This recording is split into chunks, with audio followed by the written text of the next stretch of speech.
right, it's Thursday night, and that means it is time for music, motivation, and mindset. My name's John Parker, and I got a really special guest for us tonight. It's Miss Brenda K. Starr, and I'm sure you all know all of her incredible music. You know, who doesn't know? You know, I still believe, right?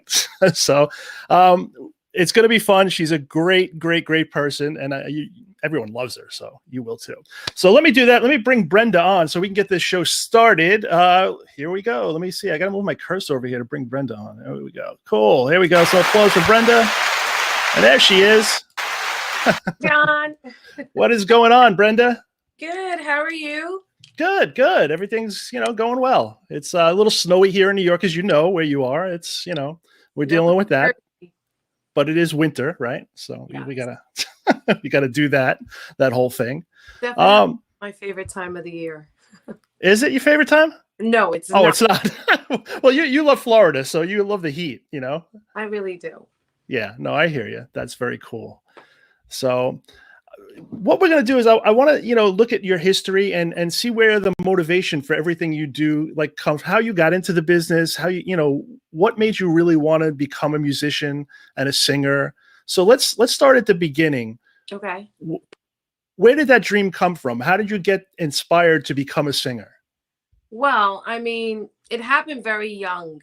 Very early in age. I mean, my dad's a musician, as you know. He was with the Spiral Staircase. So just with my recollection of my mom always getting phone calls from him while he was on stage, and I could hear the band playing and just the crowd screaming, and it would just seem so amazing. And then I just always loved watching variety shows like Sonny and Cher, Edie Chacon show.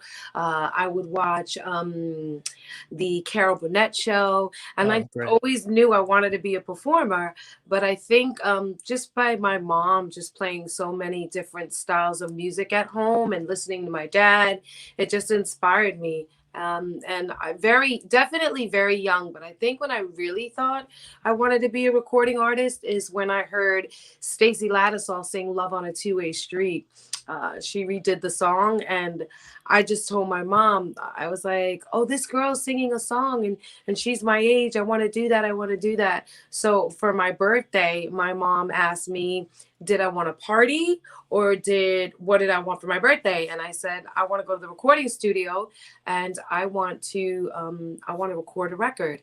And my mom was like, okay. So my mom found a way to get it done. And I ended up going to a place called Dimensional Sounds. And it was that of New York City, New York. And I went to the studio, and that's where it all began. So how old were you at that point that you actually well, I guess it was the same age that, you got the gift. 13, I was 13 when I did my very first demo. But I mean, early on in age, I was always doing like acting. I used to go to God of Riverside. It was like a community center. And I used to like take vocal lessons, dancing, gymnastics, and I always knew that I had a passion for music. With that being said, I started going out on auditions very young. I landed a La Shakely yogurt commercial at 9 years old. Oh, wow. I ended up being in the movie Beat Street with obviously Howard Belafonte. But prior to Beat Street, I did a movie at about 12 or I think I was 11 years old. It was a movie called Slow Dancing in the Big City. It was produced by John G. Avildsen. And he actually produced the movie Rocky. And I ended up doing that movie, but I knew I still wanted to sing. The acting bug did get me. So eventually I went out for the role as Annie on Broadway. And I got 3 callbacks. And the only reason why I didn't get it was because I was too tall. But I did 3 callbacks, and I was about 12 years old when I went out for that. And at 13 is when I decided I wanted to do a demo to make a record, just because I heard Stacey Lattisaw do Love on a Two-Way Street. And ironically, after I end up doing the demo, years down the line, when I ended up doing Beat Street, I ended up getting managed, as her management was Buddy Allen Management, and he ended up me. So it was just coincidental that I ended up doing that song as my very first demo. But then I ended up getting signed by Buddy Allen and Steve Allen to be my representatives. And there is where my career just took off after Beat Street. Wow. So now the first time you go into the studio, Mhm. where did you get the song to do? Was it something that you kind of collaborated with someone? You know, because you were really young at that point. No, actually, it was almost like a karaoke type of thing, but back in the day, they had the reel to reels. Yeah. So they already had music pre-recorded.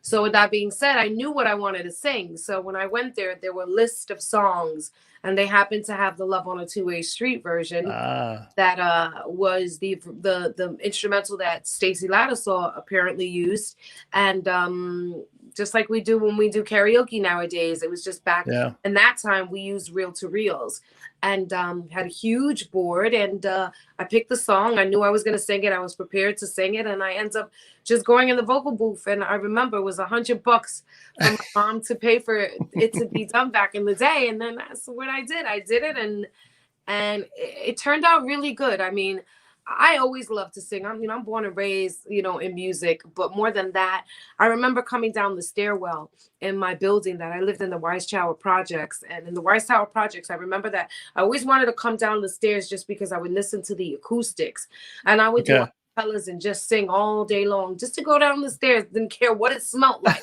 I just wanted to sing. You Yeah, had that big echo in there. y'all, such an amazing echo. It just like the delay in your voice was so crisp. And I Yeah. see a lot of vocalists on TikTok nowadays that they perform a lot of their stuff in the stairs, and it's because the resonance of the acoustics in that one environment, the stairwell, just picks it up so beautifully. And I back in the day, I knew I wanted to do it. So fast forward, I go to the studio, I cut the vocal, Love on a Two-Way Street, and the guy turns to my mother and he's like, how old is she? She says, oh, she's actually 13. She just turned 13.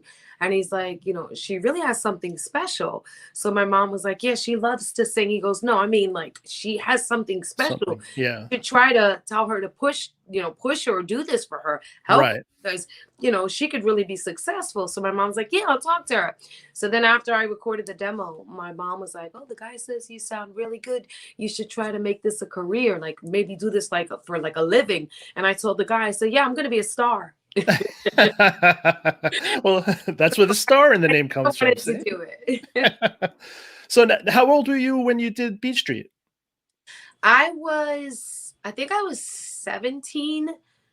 I was about 17, between 17 and yeah, 17. I was 17. Wow, I was 17 years old. That's right. Because I used to be in a group Wow. called the Dynamic Breakers, and I used to be with the Dynamic Dolls. And I literally was in the group because, first of all, they were super cool, and they had Uh-huh. the Rocksteady Crew, the Dynamic Breakers, the Dynamic Dolls, and I used to hang out with a girl named Susie Q, Kim, and JC. And I just remembered that I loved dancing, like I said before, but I knew that it was just a way for me to get in the clubs, get to know Right. people, and it was pretty like popular back in the day. But Yeah. how I got into Beat Street was because they were entering this big breakdance contest that Harry Belafonte was putting together at the Roxy Roller Rink, and Okay. they were kind of having the news go out and kind of do special stories on different breakdancing groups. And one of them happened to be the Dynamic Breakers. So we were at a studio rehearsing one night and the news was coming. So the night before, ironically, I just stood up because I used to always love writing. So I took Soul Sonic Right. Force's song Planet Beat, the Mhm. the Rocker's Revenge. What was it? The dum dum dum dum dum dum dum dum. Yeah. Yeah. Anyway, so I took that. Planet Rock. Yeah, Planet Rock, gotcha. And then I just started writing a song going, hey, you, yeah, I'm talking to you. So it was called the Dynamic Beat. And then I changed it to, the There you Vicious go. Beat. But I did Dynamic Beat for the audition, and they showed me on the news. And it was originally supposed to be based on the breakdancers, but they had the breakdancers, but they had me singing. Right. So it was also another opportunity that came about. And there was a guy by the name of, may he rest in peace, Nelson Fast Forward Yeah. Cruz, Mhm. came up to me at the Roxy Roller Rink and is like, are you Brenda Starr? And I'm like, yeah. And he's like, listen, I'm going to get you a record deal. Give me your phone number. I'm going to hook you up. You sound good. And I was like, okay. He was like, can I have your phone number? And I was like, no. I was like, why don't you get your phone number? Because like right away you start getting nervous. Like, Yeah. guy gonna try to do to me? I'm a young kid. So Yep. I got his number. And the next day, obviously, I told my mom when I got home. The next day, I explained to her what was going on. She goes, well, give him a call and maybe your aunt will go with you because I'm working. Fast forward, I end up meeting up with him. He was legit. And he set up a meeting with me with Jerry Greenberg at Atlantic Records. Yeah. But that's how I got my first record deal. But if you go back, how I landed the deal with Harry Belafonte was just really crazy because we went back to do the big breakdance audition and it was the end of the day and we didn't know if we were getting callbacks. They said, we'll get in touch with you and let you know if you made it to the next round for the movie. I end up getting ready to leave and I just don't know what it was. Something told me to stay because I heard that Harry Belafonte was, coming to finish up his interviews and they were kicking everyone out. And I remember saying, I'm going to stay and help clean because they were saying at the audition, if you're not staying to help clean up, you got to get out. Right. Whoever volunteered to clean up has to stay and start from the back all the way to the front. So I'm like, okay, this is good. So I end up staying. And in the interim of staying, I saw Harry Belafonte walk in and I ran up to him and I'm like, Mr. Belafonte, I'm like, hi, my name is Brenda Starr. I was one of the breakdancers, dynamic beat, la, la, la, la. I says, I have a song I wrote for your movie. Do you think I could sing it to you? He goes, well, you can't sing it for me right now, love, but I'm going to go upstairs. I got an interview to do. When I come down, you can let me know. Let me see how you sound. I said, okay, no problem. So he went upstairs, did the interview. I was cleaning. Then I noticed another guy walk in. So I just started practicing because I wanted to make sure that I was up to par. So I started singing Love on a Two-Way Street a cappella. And the guy was like, who is that? And I kept singing. He's like, who's that singing? And I was like, that's me. That's me. And he's like, wow, you got a good voice, kiddo. I was like, thank you. I'm waiting for Mr. Belafonte because he wants to audition me first. That's great. He was like, wow, you have a really good voice. He goes, you wait around right here. So Harry came down. I sang to Harry and he just said, David. The guy's name was David Pickett. I can remember as clear as yesterday. Okay. He said, give her Arthur Baker's number and have her call Arthur Baker, set up an appointment. I want her to work with him. I'm going to have her do a song in the movie. And I was like ecstatic. So I went and met up with Arthur Baker. As we all know, he's the most amazing producer. Yeah. And he really gave me my start and I'm totally indebted to him. He always made great music and great beats. I went to his studio and we hit it off from day one that I end up doing Vicious Beat in the movie. As well as doing that, he offered me a production deal. And I also got an opportunity to write a song for Lisa Fisher. So the R&B artist. Right. I wrote the song Shadows of the Night. And Lisa Fisher performed it, and I ended up having a song on the soundtrack as well as my song, and that's really where it all began. I mean, I just totally had an amazing spirit for the music, and I just really wanted to move forward. And I came from nothing. I came from a single mother of 7, and for me to do what I wanted to do, and my mom be so persistent and get me in the studio, and always told me to never let anything be a boundary be an obstacle, that I can always, reach my goal if I continue to try. And that's basically what I did. If they didn't give me the opportunity, I took advantage of making it my opportunity. And that's what I always tell people when they ask me, how do I get in the business, or how did you do it? I just tell them, like, persistence is prevalence. You just have to really work hard and just never give up. To date, I still never give up. No, you don't. And I see that all the time. I mean, you're constantly out there grinding and trying, what do I do next? How, what's my next avenue to get through to that next level again? So, and that's inspiring, Yeah, I love it. And I mean, I eat, sleep, breathe, and dream my music. I'm a songwriter. I mean, I've learned so much throughout the time that I've been doing this as a career. It's over 2 decades, For me, I think when it really hit home was after I had that production deal with Arthur Baker. I was, as I said, introduced, Nelson Cruz introduced himself to me and told me that he would get me a record deal. By that time, I was already working with Arthur Baker on the song, on the song, song track, the soundtrack of the movie. Right. And I took the meeting anyway because my mom was like, you never know, just go. Yeah. Go with your aunt. But the only thing was when I spoke to Nelson, I didn't have a phone in my house because my mom was, we weren't as well off as we could have been. So there was a phone booth, and I got a phone booth from Nelson, a call from the phone booth from Nelson Cruz telling me where to meet him and to bring my demo. But at that time, I only had the reel to reels. I didn't have that.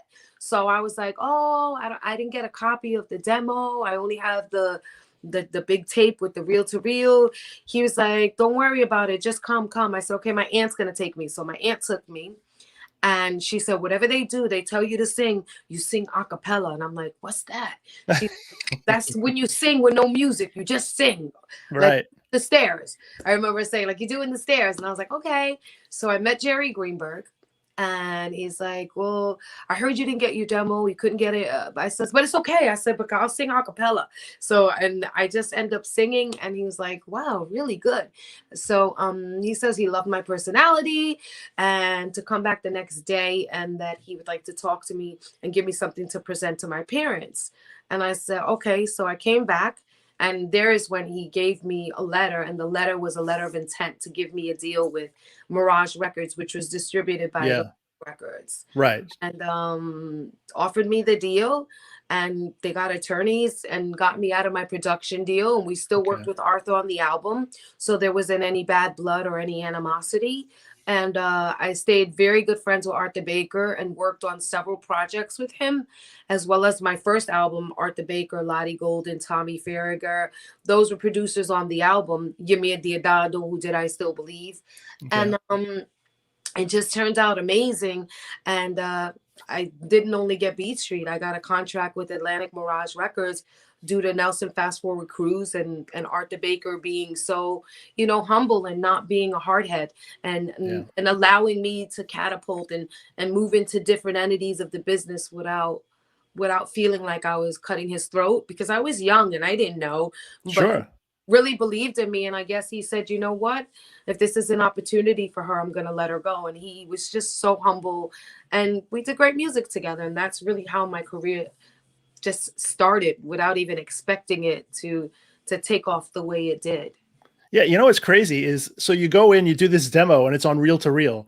How many people had reel to reels just laying around their house? I still have them. You had the reels, but were you able to play it in your house? Do you want to know what's so funny? You want to know where I did play it? I used to play it at the roller rink, Roxy Roller Rink. Okay. And I used to go skating there. So before Roxy's was a club, it was before it was considered 1018s, it was Roxy the Roller Rink. Right. So I used to skate with everybody. My sister used to skate, and that was a place that I used to go and enjoy myself at, because I used to love roller skating. Not only was it a great way to stay in shape, but I just had so much fun. And a lot of my friends met through the skating era. And I remember the DJ being Claude, and I went up to Claude and I'm like, Claude, can you do me a favor? He's like, what's up, Brenda? I said, can you play my record? He's like, your record? And I pulled it out of my bag. It was a box, and it was, I think, a 1/4-inch tape, and it said, it said Love on a Two-Way Street, Brenda K. Starr. And he's like, oh, it's a reel to reel. So ironically, he did have it and he played it. And I was telling all my friends, that's me. And that's not you. That's Stacey Lattisaw. And I'm like, no, that's me. And I was like, Claude. And I was raising my hair. I was like, isn't that me on that right there in the speaker? Who's singing that song? And he's like, that's you. That's Brenda. And I was like, okay. That's great. It was an amazing feeling. And I mean, and just seeing the way my friends reacted, and never like egotistically speaking, they would just always tell me that I had, a great voice, I should really pursue it.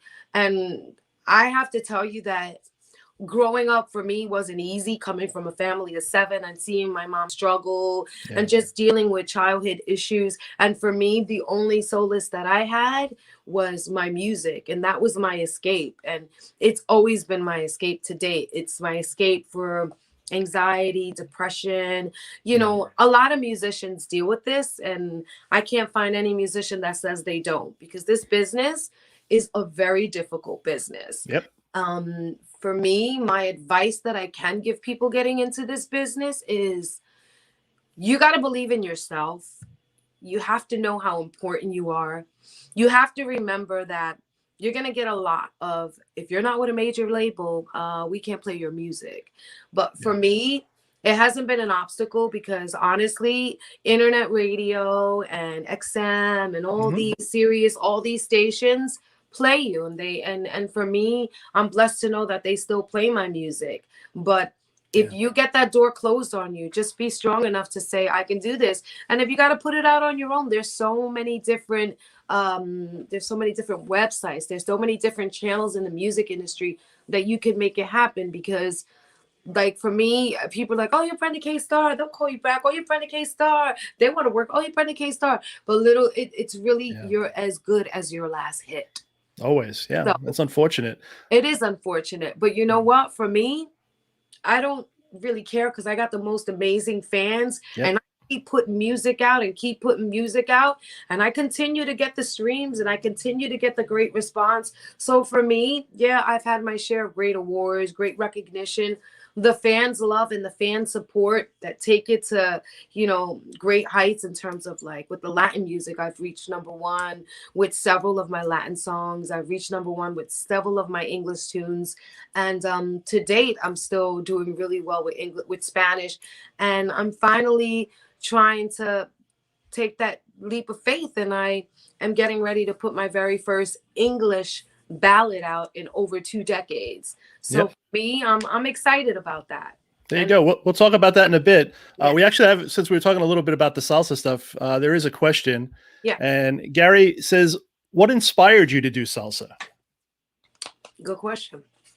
Well, honestly, my mom, when I was younger, always used to tell me, oh, you need to learn Spanish because it's very important to be bilingual. And I was like, oh, I don't know Spanish. And I never really, really wanted to learn it. Not that I was discrediting my heritage. Right. I am Puerto Riqueña. My father is Jewish, but I was raised by my mom. And with that being said, I had just left Epic Records. And when I left Epic Records, I was in a point in my life that I really didn't know what I was going to do. I started songwriting for Jeffrey Collins and Dance Floor Distribution. He took me to a music convention in Cannes, Mesdames, and I ended up going there and I was soliciting songs that I wrote.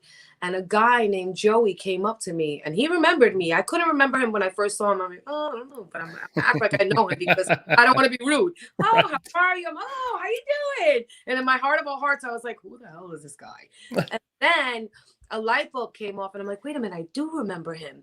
So his uncle worked with a Latin label and his father and his uncle owned it. That's how it was. And he's like, what are you doing here? Long story short, I told him, I'm soliciting songs that I'm writing in English. He goes, why aren't you doing English anymore? I said, well, I lost my deal.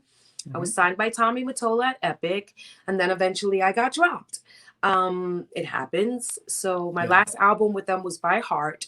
And I am just writing songs. He goes, why don't you sing in Spanish? And I was like, oh, my mother always says that. I says that because my Spanish is not that good. He's like, but you sang I Still Believe in Spanish, right? And I was like, yeah. He goes, okay, I'm going to make a deal with you. Meet me at this time. I'm on booth, whatever the number was. I'm with Platano Records. And that's my uncle and my dad's label. Come sing I Still Believe in Spanish. I'm telling you, you'll blow them away. I could get you a Spanish deal. And by that time, I already had 2 kids. So I knew I needed to feed my kids. And I knew that the English situation wasn't working out the way I wanted it to work. Right. So I end up going to his booth. And I just started, first we introduced ourselves to each other, shook hands, nice to meet you. Long story short, he turns around and he goes, okay, sing. So I just started singing I Still Believe in Spanish. And he was like, okay. And then he turned around and he says, here's my card. I'll be in touch with you. Give me your number. So I gave him my number. I'm like, this guy's never going to call me. Sure enough, he called me as soon as I got back. He happened to live 8 minutes from where I lived with my 2 little girls. Oh, wow. After losing my record deal. Mind you, I had no money. I had nothing saved. I had a 1-bedroom apartment. I lost everything. Yeah. I went on this venture to Cannes just to see if I could probably get re-signed or even have my song solicited to other artists. I was literally sleeping on a mattress on the floor with two little girls. I had nothing. Tommy fired me. What am I going to do? I got to Yeah. find a way to live. So when I went to go meet him, I says, well, where am I meeting you at? He goes, well, I live in Howell. And I was like, oh my God, I live in Port Monmouth. He goes, I'm very close to you. I'll come to you. So I was a little nervous. So I made my mom come to the house. So my mom was at the house with me. And when he got to my house, he sat down with me. He says, listen, I really love your voice. I think we could make great music together. I'd like to sign you. I was like, okay, so I'm thinking maybe it's English and Spanish. He goes, but it's only Spanish. Wow. I looked at my mother and I was like, but I don't know Spanish. And my mother was like, no, no, no, no, no, no, no. And he turned around, he goes, yeah, I know you're not fluent in Spanish. Jose already told me. He says, listen, I'm going to help you. I'm going to get you someone to, my mother's like, I'll teach her Spanish. Okay. So my mother and I would just sit up and I would watch the Spanish news. And that's how I started learning Spanish. I started writing words out phonetically. I would receive the songs in Spanish and my mom and the producer, Humberto Ramirez, would translate it. So I know what I was singing about. Okay. And then I would write the songs out phonetic spelling. And I really took the leap of faith only because I knew I had to feed my kids. I needed to learn my heritage. I needed to learn Spanish. Yeah. It was a chance for me to get back into the industry and show the world that no matter what the obstacles are, that if I really want to do this, music is universal. Why not give it a shot? And Right. I did, and I ended up having a #1 record. And then from there, I just started doing all these interviews. So everything was pretty much repetitious with the questions, but with the words, I just kept studying and studying and studying. And now to date, I pretty much self-taught myself how to speak Spanish, and from reading to writing to the interviews. And I still have my moments where I get a little bit lagged and it's a little hard for me, but I didn't expect to do Spanish. But when the opportunity was offered to me, it was well worth it. And I wish I would have thought about it much younger, because I realized that, you know what, this music is universal and it's a gift from God. And there was a reason why I lost my English deal and started in Spanish, because it was a chance for me to try to take a new venture. And for me, it's been phenomenal. I've met so many great people and visited so many beautiful islands overseas, everywhere. And, now I'm in the middle of, like I said, doing Spanish and English. So I'm excited for the new Spanish song and as well as the new English to come out. Yeah, no, I mean, again, I love it because it shows you your persistence. Again, you're not going to let anything stand in your way. And I've run across so many artists that, like, even just the demo process where they give you a demo and you say, all right, call me 2 weeks after I've listened to it, and you never hear from them again. And like, that's unfortunate, because you need to be very persistent. And even once you're signed by a label, if you're lucky enough to do that, you still have to be persistent, because that's just the beginning of your journey. Absolutely. And then, I think with the labels nowadays, I mean, listen, it's like, if you write your songs, there's so many deals. There's 360 deals. Like, I don't want to give up my publishing. I've worked so hard for my publishing and my song. Right. So for me, there's been deals that I have been offered and they want my publishing, or they want all this other stuff, like from the merchandising to the sales, to the streaming, to the this. And, that's really my only way to survive. And I learned that when I realized that I had zero when I lost my very last English deal I had. I mean, I went from touring with New Kids on the Block all the way at the top. Yep. And coming home to zero. And after that, I was like, you know what? I mean, yeah, we can get help from the government. We could get this, we can get that. But for me, I just felt like I needed to work. I needed to do what I loved. I mean, I can't lie. I can't say that no musicians ever hit rock bottom. I mean, I hit rock bottom. I hit totally rock bottom. I was sleeping on the floor with 2 kids. I was receiving government assistance. I lost everything. But what I did do to make it better was I said I didn't want to, from my point of view, I didn't want to raise my kids that way. I wanted to be a hardworking mom. I wanted to be successful. And I said, whatever it takes to get it back up and running, I'm going to do it. And that's what I did. And I'm still doing it. Yeah, no. And that's the great part is, again, don't give up, because, as a singer or a musician, you can have a career as long as you want. It may not be what you want it to be, Right. but you just keep fighting because that's who you are. Right. You know? There's also so many other entities, just like I was explaining before. So you don't have major record radio stations picking up. Those are the ones that are the key stations. You got the whole higher heart radio, the this, the Right. that, the other. You know, it's harder for us as independent artists, because I'm an independent artist. I have my own label. Yeah. And for me, I just can't run to a station and be like, okay, you're a top 40 radio station, play my new song. No, I don't have that Arista, Sony, MCA, RCA, Jive Records, etc. All I have is Starr Records, Brenda K. Starr. But you know what? There are so many DJs, and I say this to all you striving artists out there. And my peers that right now are in my position where they won't play your great records because you don't have the major label resources behind you. My advice to you is don't forget about all the internet radio stations and the DJs and the Sirius and the XMs and the this and the that. There's a lot of DJs out there that will support you. And as long as your fans are getting your music, that's all that matters, because that'll catapult into something amazing for you. And you'll still have the opportunity for them to hear your voice and enjoy your music. Get it all registered, put it on Spotify, put it on Apple Music, put it on whatever you can put it on, and get it to all those DJs, because believe it or not, internet radio is making a huge noise. I mean, people don't see that. Yeah, no. So we got to keep remembering, just because we can't get all those major stations, which I've gotten them, and I'm not saying that I don't still get them. Sure. But I'm saying there's a lot of people that ask me advice, like, what do I do if I can't get this station or that station without name dropping? And I'm just like, listen, there's plenty DJs online that, have amazing feedback and great followers. And as long as your voice is being heard, that's all that matters. 100%, and I think that now, if you're an artist now, you've actually got a little bit of an easier road than you did back when you started. Absolutely. Because there are so many different avenues that you can pursue. So yeah, that's really great. You just have so many other resources. You have TikTok, you've got Instagram Live, you got Facebook Live. I mean, look at me.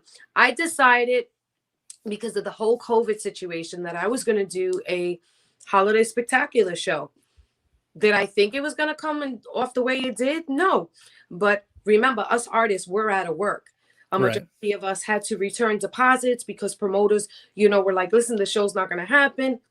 I didn't want to leave off on a bad foot. So if I had to return the deposits, I returned the deposits. Yeah. And some of the dates are booked for future notices, or, it's to be disclosed when it's to be disclosed. So for me, I wanted to do something like, if I can't perform in the club, why not do a Christmas show? So I turned it into a show. I sold tickets. I was doing something for Valentine's, but I'm still on the fence if I'm going to just jump on and do a live Valentine's show. But what I'm getting at is, the more that we interact with our fans, and the more that we keep our music relevant with all the DJs, the internet DJs, even the DJs that just jump on and make their own little shows.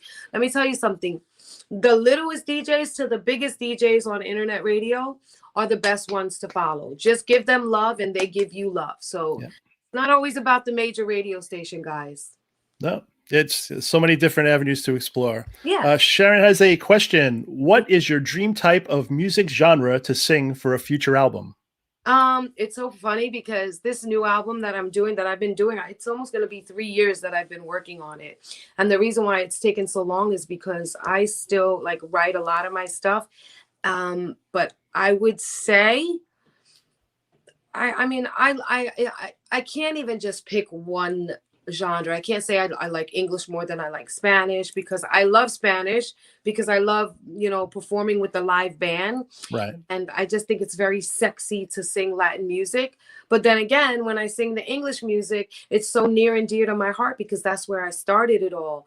Mm-hmm. But I feel like Spanish is a lot more easier for me in terms of to get my recognition how I really wanted to get my recognition with English. I did great with English. I've won several awards. I'm very, blessed to say that I've had, and I still have, an amazing career. But I think that I feel like I was Nah, I don't know. I think I was successful on both of them. I was gonna say I think I was more successful on the Spanish, but then I can't say that because I still believe what you see is what you get. Breakfast in bed, over and over, picking up the pieces, no matter what. I mean, those songs are hits, The and they're classics, yeah. still playing on the radio. But then I think about Herida, No Necesito por ese hombre, Gata. I mean, it kind of weighs hand in hand, but I really don't have a preference. But I can say that this next song that I put out, it's got to be one of my most favorite songs that I've ever had the opportunity to cover. So I'm loving this new song that's coming out, and it's English. So everybody will be pleasantly surprised when they hear it because it's a. Yeah, no, it's. I've heard the little clip that you put up. It's great. I can't wait for you to hear the whole thing. Yeah, soon. Yeah, so good. It's so good. So speaking of that, like, is there a dream collaboration that you would want to make? Is there an artist that you'd want to sing with on a future single? I really, really love. I mean, I don't know if it would ever happen, but I really love like Bruno Mars. I really love his work, and I would definitely say Lady Gaga for someone in terms of pop music, just because I love her style. I love the way she writes. And I don't know. I think she's amazing. So Lady Gaga and definitely Bruno Mars. I mean, if he was alive, I would have picked Luther Vandross because I was always a huge fan, and Yeah. Whitney Houston.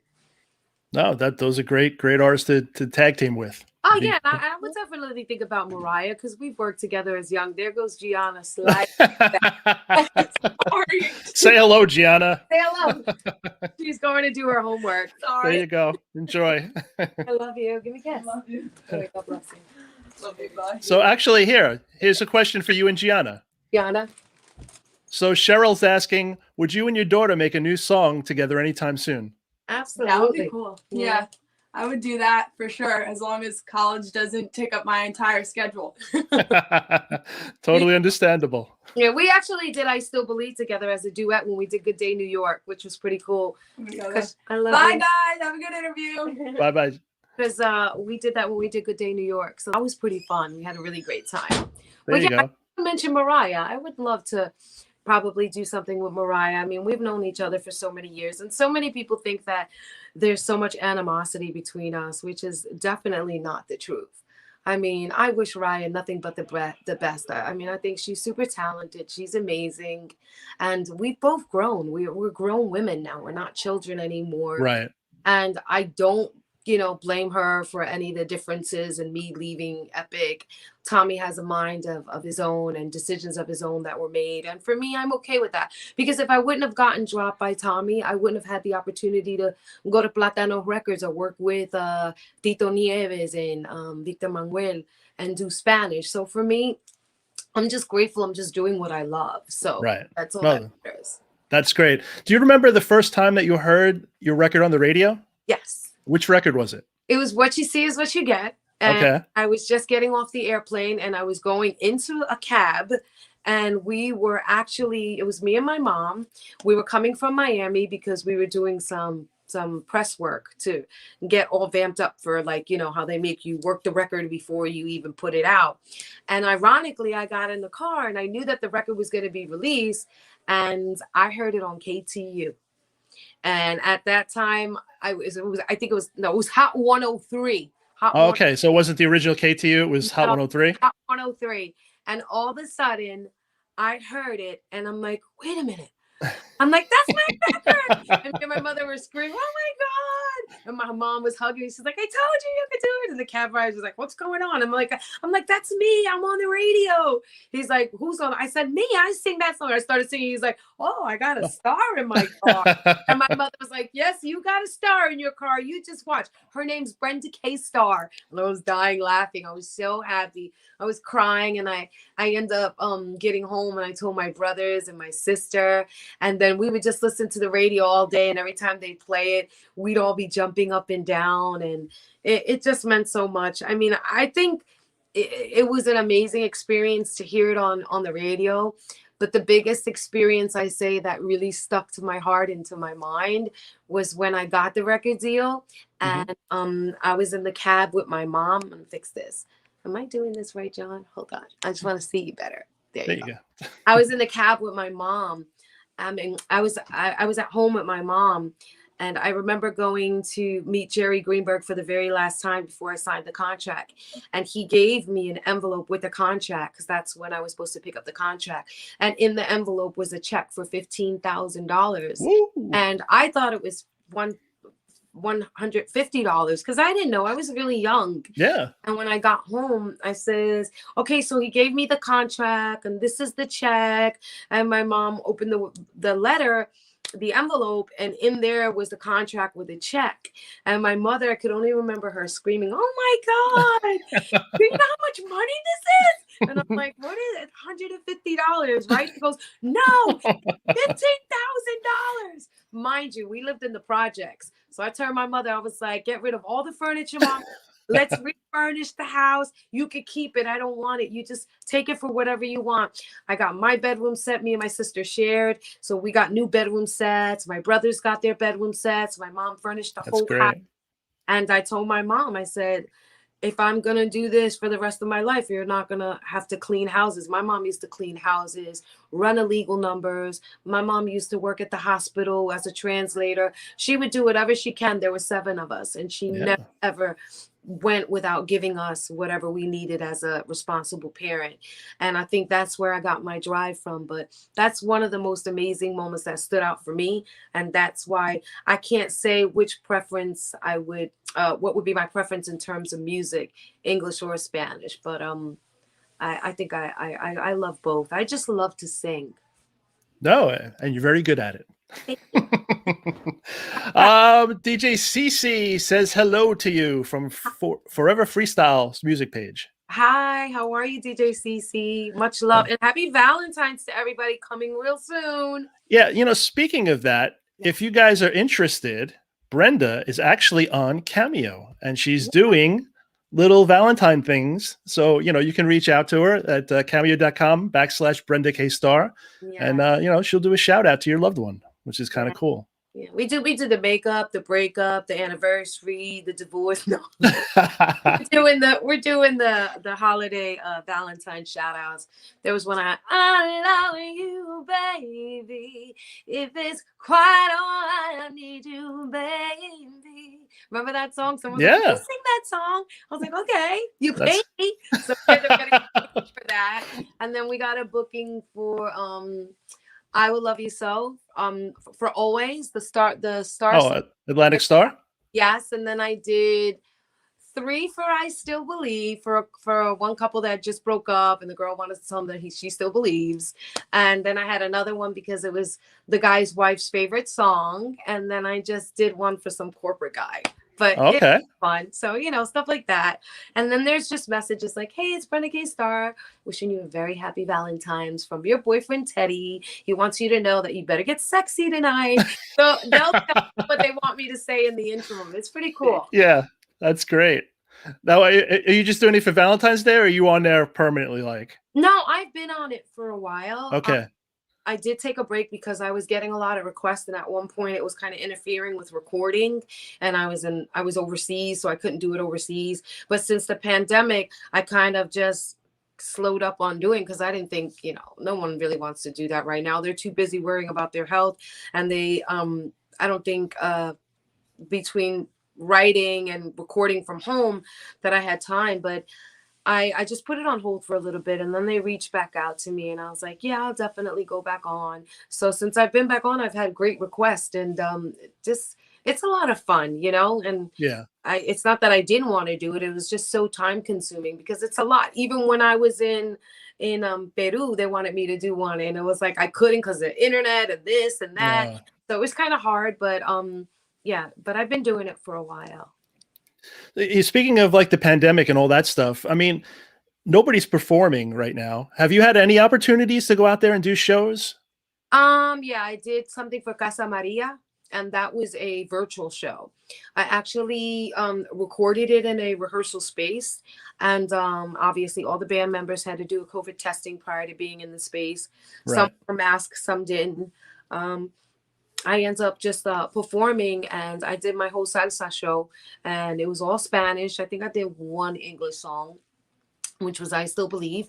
But I did that, and I did the holiday special, the Christmas Spectacular, which I mentioned to you earlier, that was really successful, and it had really just a really great response. And then I was supposed to do an after VIP show, but there was a situation with the online and everything. So what we did is I just went directly to Facebook and had almost 14,000, 15,000 viewers. And they got a free concert right after that Christmas concert. So, I try to do it as much as I can. Right. No, that's good. And have you done any performances with an audience, or no, not yet during this? No, I haven't done. I'm like, they've had a couple like those drive-through ones and a couple online. Like I mentioned, I was gonna do a Valentine's one, but honestly, between finishing up I Miss You and having the remix done and just mastering the ballad and wanting to get it out, sometimes I get to a point where I overwhelm myself, that I'm like, Bren, you need to take a step back and you need to, like refocus. Because if it was up to me, I would definitely do 10 million things at once. And for me, I just can't. We only have 10 fingers on our hand, on 5 and 5, so it's 10 fingers. So for me, I'm always like thinking, okay, I got to do this, and this. And at one point it becomes so overwhelming that now I've really limited myself to just 4 to 5 things in a day, so that I can get it structured and that I can stay focused. And I have not done many virtual shows online. But although I have gotten calls, and I just wasn't able to do it, just because of the fact that, when I was in Florida working on the record, then I came back and I was working with Gomi in New York. And then in the interim of it, my songwriting, and I really have been not going out as much, and anything that was virtual was mostly like Sal's shows. And I don't really do many of the shows. Not that I'm not invited, because Sal always books me for a lot of gigs. Sal's been a great agent. I've had Sal since I'm very young. But some of those shows I just haven't been asked to be put on. But I'm okay with that, because I get calls for other shows. But I think when the time is right, I just feel like right now I've been so focused on completing this project, and that's really where my head is. And I've been blessed to say that, I was smart enough to save. So I'm not really hungry just to get a paid gig. I want to do something that I think is going to be beneficial for my career, as well as being able to engage with the fans. That's why I do the lives, and I did do the Christmas holiday spectacular, and I do plan on doing more lives, so that I can accommodate the fans and all the DJs with my music, so that at least I'm still keeping myself connected, and they don't have to worry about paying for a ticket. I'll do it, some of the shows I pretty much do for free, that they watch me perform from home, and it's a lot of fun. I haven't done anything in a club, just because I'm still really afraid of the whole pandemic thing. So I have 5 grandchildren, and my mother's 82. So for me, I need to make sure my health is right. So I'm really trying not to be in clubs right now. Yeah, no, I totally understand it. Like, I do a call with a bunch of the mix show DJs from around the country, and we've been talking now since March about, the whole situation. They've all lost all their income and all that stuff. But as places have started to open up a little bit, some of these guys have gone back into the clubs, and one guy died, and about 70% of them have caught COVID. And it's like, it's no joke. Like, you know what I mean? It's like they're wearing masks and everything, and still it's getting to them. So you got to be really careful. And it really, honestly, it's really not, the money shouldn't matter right now. I mean, I'm not saying people don't struggle. I've been there. I've done that. Like I mentioned earlier, I lost everything when I was dropped from Epic Records. And I just feel like, the most important thing is to stay safe, and remember that this all too shall pass. Just right now, we need to be fair, we need to be safe, and we need to really be honest with ourselves. Would we rather be putting our family at risk, or do we want to make sure that we're okay, so that we're all okay? So for me, if I'm not doing a show from home or something virtual that is pretty much, worth me performing or doing, I just don't do it. I just wait. And I know, like I said, I know things are going to open again, But Yeah. for right now, I know there's tons of DJs. I can't even tell you the DJs, the promoters. I mean, they live in the clubs. Yeah. So they literally have nothing. So the only way I think that the DJs right now are making out are doing the streaming and all the shows. So, you know, even with that, it's still not relevant for them. And I feel bad because if it's not for the DJs to play our music and support us, we'd have nothing. So for me, I get tons of messages on my Instagram, on my Facebook. I just did about 10 drops today. And some of the DJs I know, some of the DJs I don't know. And I don't care how big you are, how small you are. For me, if you're working your grind, I'm down to help you out. So I've Yeah. sent tons of, you know, drops for them so that they can DJ from home. Yeah. No, that's great. 100% great. Yeah. All right. So we went through the whole performing thing. Let's talk about the fan support because particularly the freestyle fans, and I've talked about this with Raquel and Judy before. They are like such diehards and they love, you know, I mean, again, we're talking about music that's 30 years old now and, you know, and more, but they show up all the time. And tell me about your reaction and how, you know, your interaction with the fans and what they mean to you. I mean, for me, obviously, the fans are the reason why we are where we are today. They keep the freestyle music alive as well as the pop music because I consider myself freestyle pop Latin. Yeah. Mm-hmm. Because I've been able and blessed to say that I've done 3 genres. But for the freestyle end of it, I mean, listen, I think that the diehard freestyle fans are amazing. They continuously follow us from the 80s all the way till now. And for me to see the love that they say and they show me, especially, you know, they say so many beautiful things, but the love that they show me to play So in Love and still know the song So in Love and over and picking up the pieces, Drive Another Girl Home, like, and then they name all the songs or they'll send me pictures of me with them in the Palladium or Devil's Nest. And they're like, oh, wow, the Devil's Nest. 16 out of school and I'm still a freestyle lover and you're amazing. And today I was listening to Triple Threat Radio and the Triple Threat, I think it was not DJ Echo, it was another DJ. I have a mental block. But anyway, I was listening to his show with the Triple Threat and there were so many people from back in the day making comments like, I know you from the 80s. I followed you. I love your music. So for Well, I lost you. there you go. There you go. Okay. I don't think we would be anywhere if it wasn't for our fans. Our fans are super influential.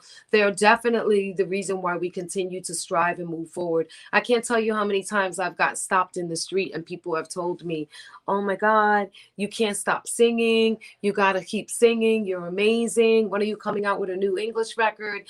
And I think the reason why I decided to go back and do English was because I've had so many fans inspire me to do this. And wow, it's crazy. For me, I think sometimes artists may get it twisted that they're superstars because they have great voices or talent. We are nothing without our fans. My fans have pushed me to the point that at one point I thought I'd never do English again. The reason why I'm doing English is because I have one particular fan named Monique, and she's from California.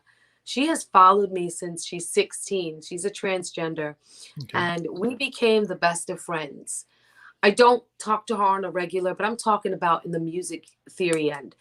She has so inspired me and always said to me, you got to come back with an English record. You got to come back. You got to come back. And she's one of the main reasons why I decided to try to hit the English music again. And then, just like I said, the fans, I mean, there are no words to describe how I feel about my fans other than indebted. And indebted is the closest thing I can get to like owing them for life, because if it wasn't for my fans, I wouldn't be doing what I do. I wouldn't be striving the way I'm striving. I mean, obviously I do it for my kids as well.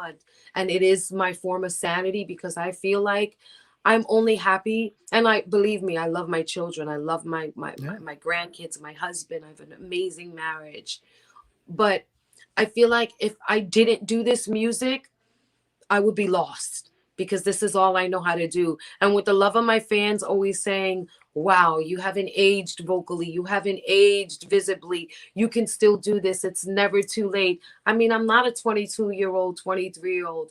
I'm a grown woman. I'm 54 years old. Mm-hmm. I mean, it's not easy to say that and want to, you know, jump in the music market and be like, okay, sign me on a major. I got this. I'm amazing.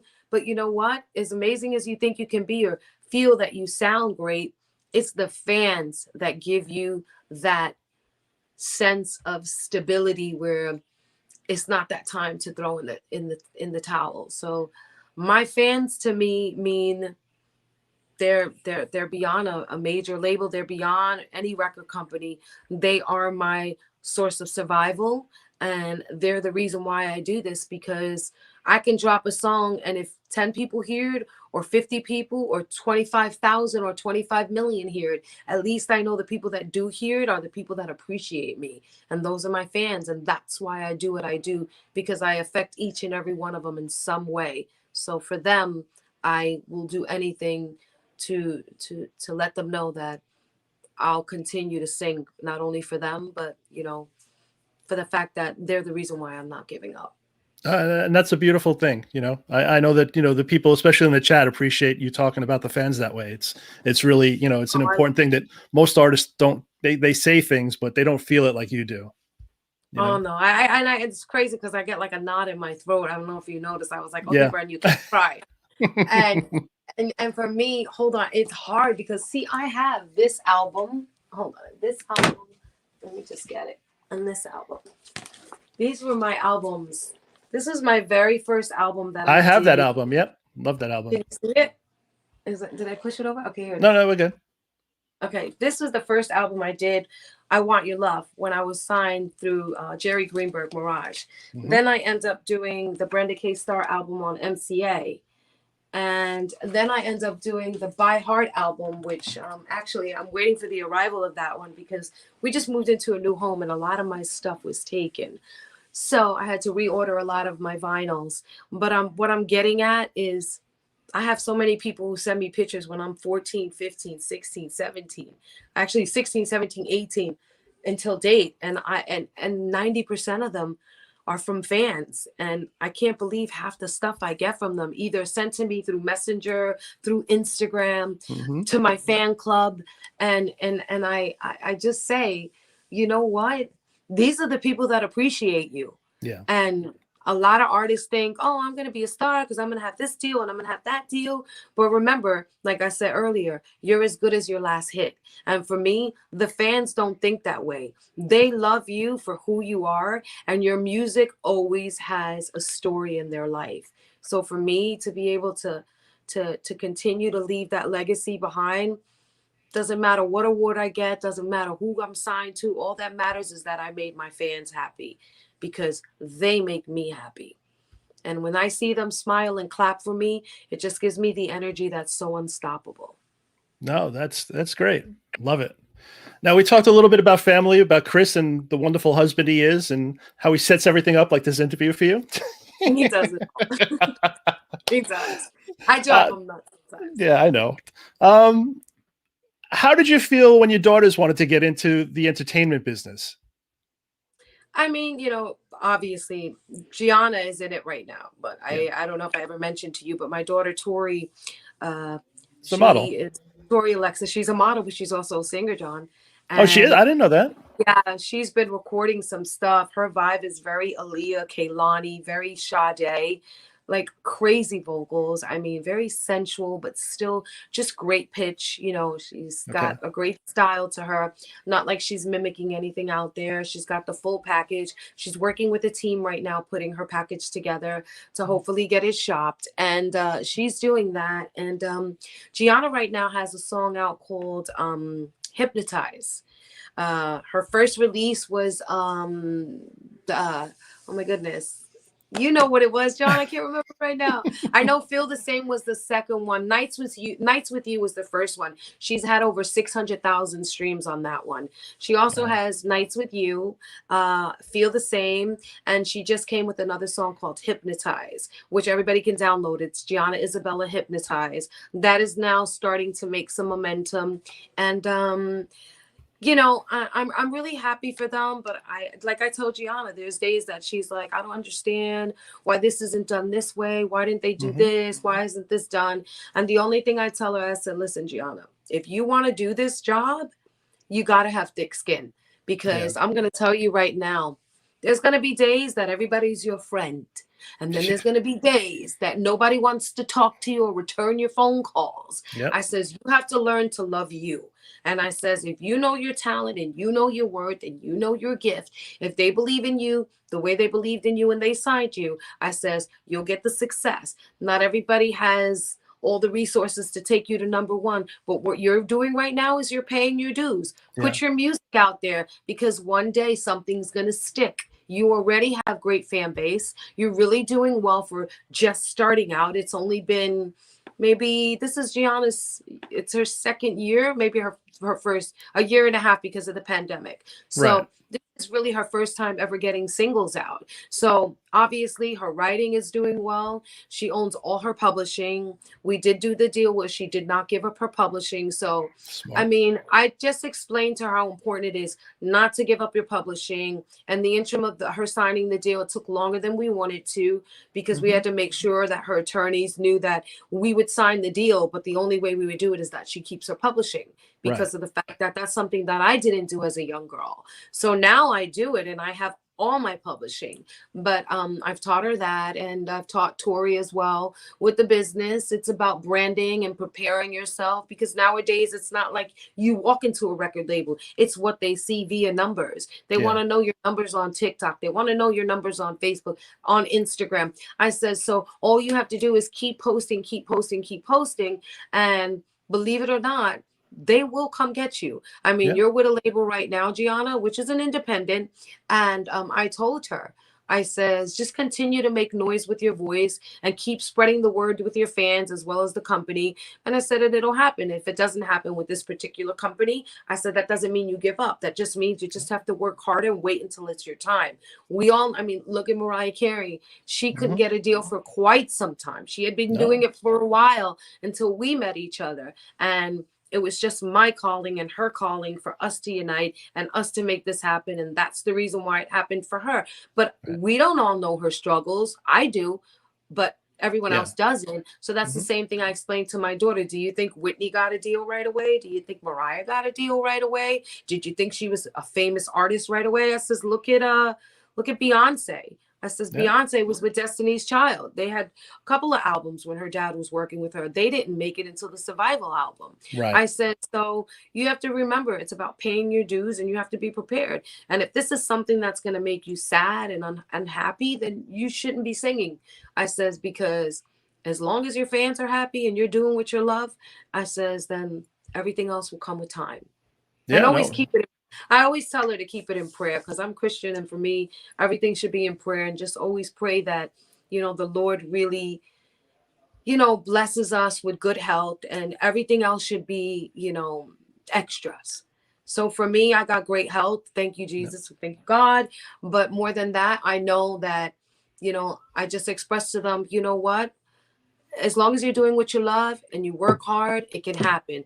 But it doesn't happen at your pace. Everything is already mapped out for you. And that's what I explained to her. So I tell her it's tough. It's a tough business. John, I've been your friend for many years. You know how many times I've called you crying. Not crying because I miss you. You do miss me. I know it. No, I do miss you. I do.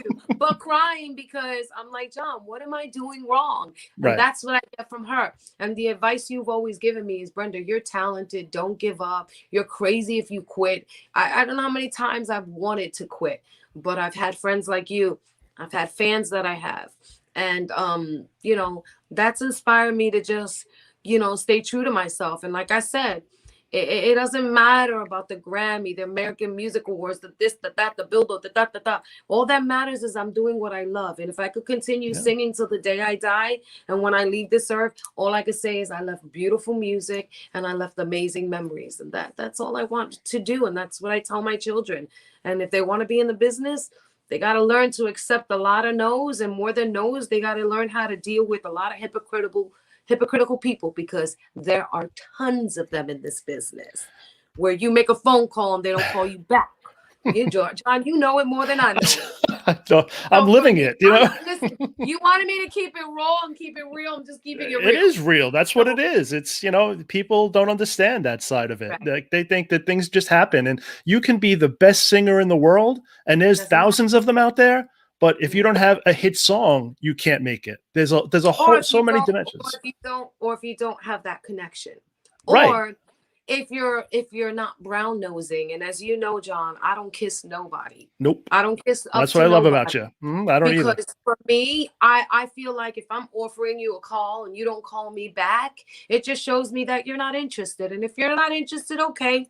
See you on the way up, because there's only one ladder, Papa. We all go up it and we all go down it. So for me, where I am with my career, and I teach my kids this all the time, I said, just stay true and humble to yourself, work hard, and remember, the more honest you are with yourself, the better you'll be received. Everybody else that browns nose in this business and tries to act like they're your best bud because you have a big record, remember those people when they don't know you when you don't have a big record. Right. 100%. Very true. It's not fair.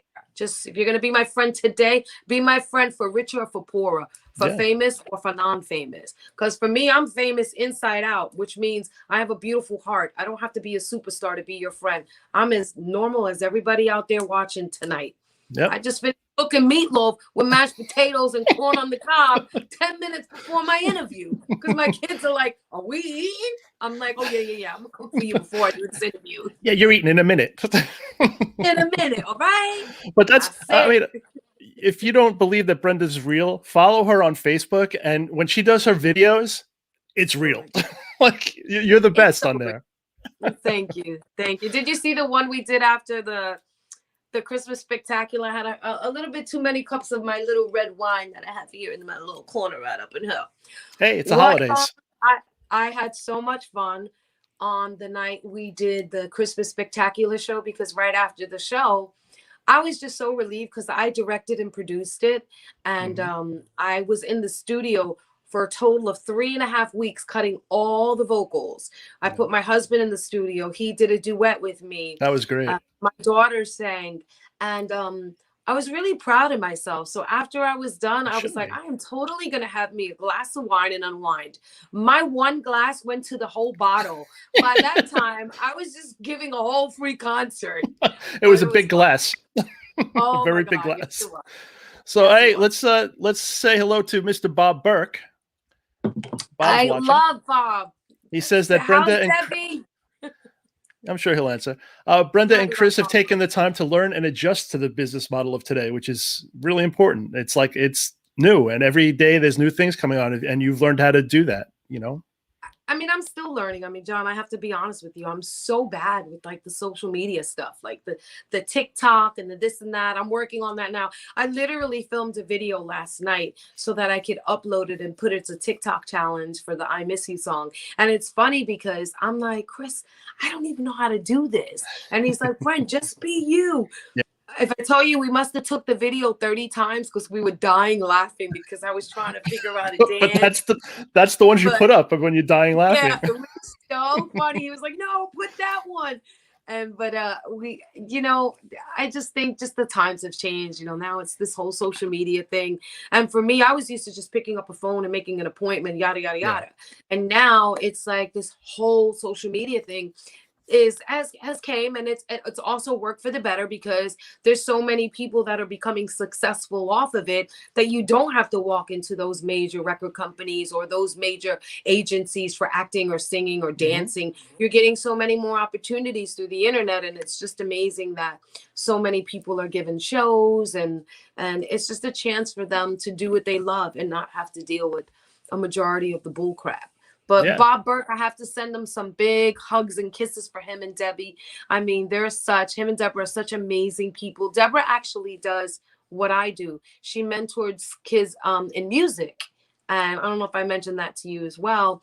I have been mentoring kids in music for over 10 years. I volunteer my services in senior citizen homes and do musical therapy. I work with the residents that have dementia, and I sing to them and I bring up old songs. And Mhm. there's residents that have issues with memory, that as soon as I started singing old school songs like Daisy Daisy and a Tisket, a Tasket, Lost My Yellow Basket, songs like that, Elvis songs, etc., they start moving their mouth and singing with me. And I've had the residents, family, loved ones be like, oh my God, my mom would never sing. And now you do this with her and she's always singing and she just That's seems so great. much more alive. And for me, that's a gift. And Deborah also works with younger kids. And that's what I've done. I've created this company called Starr Entertainment, and I've worked with kids. And I'll show you what I have. Hold on. Well, you did an amazing show in the city probably about 2 years ago that I was at with all the There, kids you were working with. this is one of the shows I did. There you This is go. the and it's Renegade Starr with Starr Entertainment. It's called the All Star Productions. And this was something I did to give back to the St. Joseph's Hospital in New Jersey. And what I did is I brought the kids to come sing to the younger kids that are cancer patients. And what we did is all the songs that I made the kids sing and we worked on as a group was positive songs like Okay. Halo and You're Beautiful. So a lot of the songs were all positive so that it would inspire the kids. Some of the kids were getting chemotherapy. Some of the kids were out of chemotherapy, able to come down and watch the show. And they got to see this show. And as you mentioned, in mentoring the kids, I did something at the Bitter End in New York City. Yeah. And I invited yourself, Hosh Gorel, Cindy Mhm. Valentine, and Mark Jason Katz. Jackson, and Blasette Kit. And I just invited a lot of people in the industry to come check out the kids while they performed. And we got a band to play behind them, and it helped them with their stage presence. But more than that, some of the kids were super talented. Some of them were working towards their Yeah. goal, working hard on their voice improvement, etc. And a couple of kids did get calls about interest in developing them. So for me, it was a chance to get them out there. And I continue to do mentorship for younger kids, and that's what I love to do. And I think that Bob Burke's wife is just amazing. I mean, Deborah is just an awesome person. I see as well what she does with the kids, Yeah. and through her battle with cancer to still continue what she's doing. She's just such an amazing inspiration to me.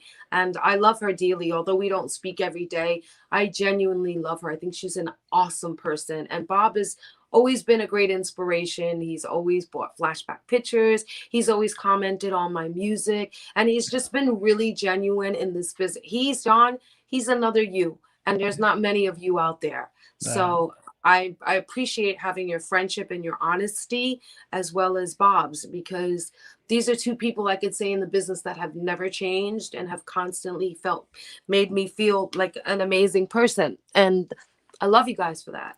I love you, and I'm sure Bob loves you as well. He actually posted that Deb is strong. Keep your 100% real grind on.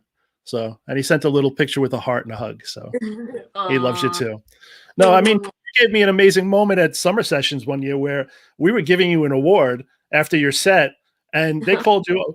Bob called you. You grabbed the mic and was just, I guess, trying to talk to me, say some nice words about me. And Bob called you over to get the award, and you were just like, "Yeah." You grabbed the award and walked away and started talking about me again. And I was like, "Wow," that was an amazing moment.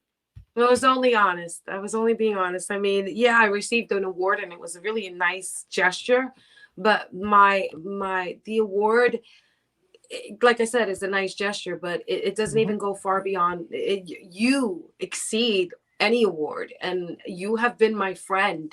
You have been completely honest with me, and there's been no transparency. Everything has been transparent, I should say. Yeah. And I feel like you're just an amazing guy, and I tell you this all the time, and I didn't even care about the award that day. What I wanted to talk about was how special you are and how fortunate Promo Only was to have a man work for them as amazing as you. So that's why I wanted to make it clear to them, not knowing that you would eventually leave them. But I wanted you to know how much I appreciated you. No, and I totally did. And I appreciate it from the bottom of my heart as well. So let's talk about, because we're going to wrap it up. We usually do this for an hour, but I can talk to you for 3 hours, you know, and not run out of ideas. I'm sorry, guys. No, you're perfect. Everyone loves this interview. Brenda K. Starr, calla la boca, por favor. So what can you tell me about the new song? And do you know when it's coming out yet? Well, I'll be honest with you. I did post it the other day. I was super excited. A snippet. Yeah. I had to like take off the date because the producer was like, no, don't put the date yet. We have to, I want you to come in and touch up some more stuff and put some harmonies in there. And I'm like, oh my God, are you kidding? I thought we were done. So I ended up going back to Gomes and finishing it. But I actually did a remake of I Miss You by Climax. And I did a ballad of it. And I haven't done a ballad in years. So I actually had it produced by Bernie Stevenson. And it's right now being mixed and mastered by Rich Ahee. And Gomi actually did the dance version. Okay. And that'll be coming out in 4 weeks, only because we need to shoot the music video. So what I decided to do is I am going to be releasing I Miss You, hopefully by the middle of next week. And I am going to be doing something special this time. I'm literally going to be having everybody download it for free. I'm not going to charge for the downloads. I just want everybody to have it and enjoy it. And I'm thinking about possibly doing a live this Sunday for Valentine's and performing a small little Valentine's show on live and performing the song as well. But I'll tell you, I've always been a fan of that song, and I think it came out great. I think it came out great. I got a couple of different producers doing remixes on it right now. And if you know Climax, you know that song I Miss You. And that song is a smash. And I could just say that, you know, it's coming out soon. So hopefully the ballad will be out within the next week, you know, it's maybe 5 to 10 days. And then with that being said, I'm still going to perform it on Sunday. I'm thinking about doing a live Sunday night as a treat for everyone for Valentine. And we're still crossing between Saturday or Sunday because I kind of wanted to make Saturday a date night because it's Valentine coming up. Sure. Well, can you at least fit me in your schedule? Well, we'll see about that. Chris, don't ask for too much. Come on. So I have a remix of it done, and it's a dance version, and I have other DJs inquiring right now, sending me their info for me to just send them the acapellas to do remixes. But for my fans, I have a brand new ballad coming out in the next 5 to 10 days. I will be performing it within this weekend. More than that, I also have a dance version, which is fire. It's absolutely amazing. I love it. I think it's going to be an anthem. And I'm just super excited about it. And it's going to be on Starr Records. And I'm still toying between taking it overseas with a client of mine that wants to put it overseas, but in Germany, Europe, all that. But I'm still waiting because I kind of want to first focus on the US. And then, I don't know, you know Jason Dowman. So he's approached me with trying to get it overseas. So I'm still toying with that idea. But right now, I'm really just focusing on the US right now. Okay, excellent. No, that should be a lot of fun. And I can't wait to hear it, and to send it to me, and I'll make sure it gets in all the right hands. So yes. I sent it to DJ Riddler. He loves it. So there you go.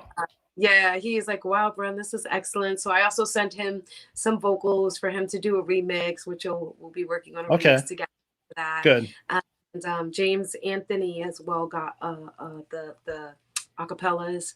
Mm-hmm. So, this is all done independently. So for me, I am just working my grind, and I found the producers to produce it, and I'm really proud of it. And I really think that is something that everybody's going to hear and be like, oh my God, this reminds me of back in the day, but it only has a twist where it's all updated to now. So right. I'm super excited. Yeah. That's and cool. The video shoot is going to be shot in Miami, and the concept of the video is fire. So I'm excited. So I've been really, really watching what I'm eating, trying to work out, trying to stay, keep my skin nice. And so when I put my, whatever on that I wear, I want to look good and feel good in it. No, absolutely. No, it should be a lot of fun. I think so. So people are asking where they can find your music. You can find it on my Spotify. You can go to BrendaKStarr.com, which is you can go to my website www.BrendaKStarr.com. You can go to the internet. You can go to iTunes. You can go to Apple Music, Spotify, Google. I mean, there's so many different websites now that have music sites. If you type in my name, but a lot of my stuff you can find on Spotify as well and Apple Music. So it's not just yet loaded to be downloaded. So it can't be put up on site until it is registered, which we just went through the registration of the song actually yesterday. So it's going to take some time till it gets uploaded on all those websites, iTunes, etc., for you to download it. So that's why I was really reluctant on performing it this weekend, because it's still not out. But I think as a nice little sneak peek and it's live, it'll be something that they can enjoy. And I'll do a couple of my songs and I'll introduce the ballad version, and as well I'll be doing the dance version. Oh, that's cool. No, I think, you show people and then they can get it in a week or two. That's fine. Nothing wrong with that. Yeah, it's a free download. Like, I'm not charging for it. Just Right. I think it's fair. I just want everybody to have it. Yeah, nobody's going to complain about that. Nobody's going to complain. And more than that, they can call the radio stations and be like, listen, it's Brenda K. Starr song. You got to play it. Oh, you yeah, know? absolutely. So I think it takes the fans pushing it on to all that major platform. But honestly, I'm good with all the internet stations. I love Sirius XM. XM, BPM, all those stations. I listen to all that. And for me, I just, the support of the fans and the support of, all internet radio is where it's happening for me right now. And I'm just going to keep pushing it as best as I can. Yeah, no, that's great. Scotty B, actually, from Promo Only, he does the video stuff. He says, send him the video. So he'll put it up on, for you. Thank you, Scotty B. Thank you. Shout outs to DJ Kova, Curtis Abina's in here watching, Scoop, a bunch of people all hanging out. So Brenda, I want to thank you so much for coming by. What we're going to do is, for all the Twitch people, we will raid someone. I'll try it again this week. I'm terrible at Twitch, but I'm learning. Don't worry. I'm learning all that stuff. I don't know. Listen, I don't know any of that stuff. Well, I'm lucky I got on this with you, because I had Big Man help me out here. Chris was like, babe, you got to learn it. Right. Like, do that. That's so funny. But I definitely appreciate you coming on here, as and we can do this 100 times, because you have so much great information to give people, So that's it. Just keeping it real. So to everybody that is tuned in tonight with John Parker, please continue to watch John Parker's show, because he's amazing. He's real. He's just so humble, and I can't thank you enough for inviting me. It's always a pleasure just to have conversation with you, John. I love you dearly, and I mean that from the bottom of my heart. And to all the fans and all the DJs, just keep supporting me, and know that I really, really love you guys, and it doesn't go unnoticed. And without each and every one of you, I'd be nothing. And to all you DJs out there, please support the new Brenda K. Starr I Miss You up-tempo version.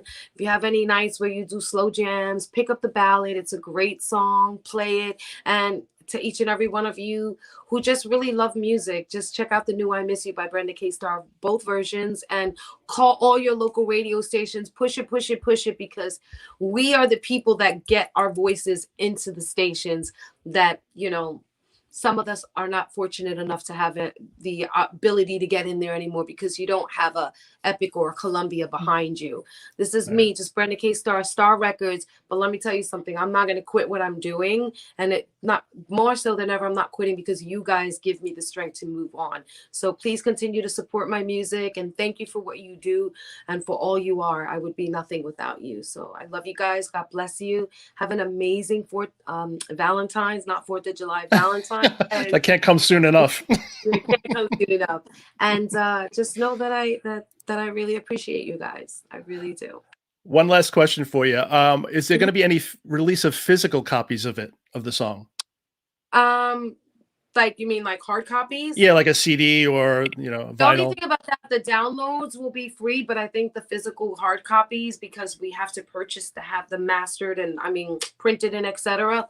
I think they will be doing the sales on that, but I think it's going to be on the whole EP. So when it's all done, the name of the album is going to be called Voices. And the reason why it's going to be called Voices by Brenda K. Starr is because it's not only going to be English, it's going to be English and Spanish. It's going to have salsa, it's going to have pop, it's going to have R&B, it's going to have dance, it's going to have a freestyle version of different songs. So you're going to have my voices in every aspect of the music industry and where I was able to touch in vocally as an artist. So the name of the album is going to be entitled Voices, and that was given to me by a really good friend of mine. She's an artist, and she's like, Voices would be the most amazing title for this album because it's just a fusion of everything you've done.